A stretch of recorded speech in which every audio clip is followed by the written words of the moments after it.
Alright, I'm eating a roll.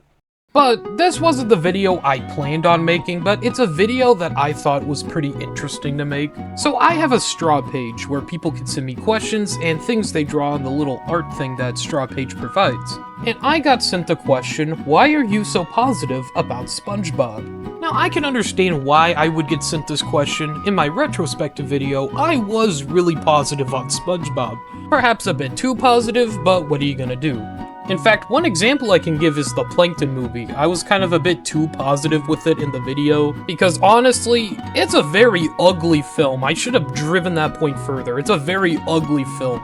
Other than the Plankton movie, my opinions are still unchanged from the original retrospective. Maybe I'm not that good at ranking stuff. Gotta leave that to the professional rankers. But the way I saw things was that 10 out of 10 was the best of SpongeBob. 9 out of 10 was not the best SpongeBob, but still great SpongeBob nonetheless. 8 out of 10 was good SpongeBob, 7 out of 10 was okay SpongeBob, and 6 out of 10 was boring SpongeBob. The reason I didn't go further is simply because SpongeBob at its worst is still inoffensive to me, and a 6 out of 10 is the most inoffensive rating you can give to something. So unless like a season or episode is made of the show that just goes against the entire core idea of SpongeBob, and I'm not talking about like, you know, the show isn't like season 1 anymore, I'm more so saying like, if something goes against SpongeBob at its core, like the show becoming lore-based or Squidward becoming homophobic, that's probably when I'd start giving episodes like 3 out of 10s or something. But for what SpongeBob's making now, the worst it really is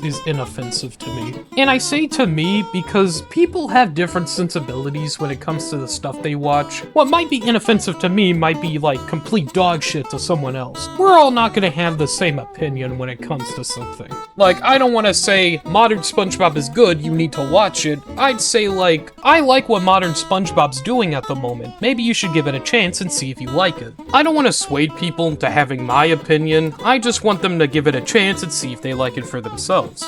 Now, I know no one's accusing me of doing that, I just thought I'd say it because I've seen some people who praise modern SpongeBob get mad at other people for not really liking modern SpongeBob. I remember when Bizarro Bottom got put on the internet, and there was this one person on Twitter that didn't really care for Bizarro Bottom or modern SpongeBob's direction in general, and then a bunch of people were like quote retweeting it, saying stuff like, "Me when the cartoon is cartoony," and just getting mad at them for not really liking modern SpongeBob. I know an excuse someone made was that SpongeBob fans were just tired of seeing constant negativity, and I could see where they're coming from because some of the videos about SpongeBob on this site are, you know, pretty negative, and some of the people that make those negative videos are also just pretty annoying people. But at the same time, that's not really a good excuse to get mad at someone for just having an opinion, even if it is a negative one. But I guess I could flip the coin here and say that I also really don't care for a lot of the negative videos on this website.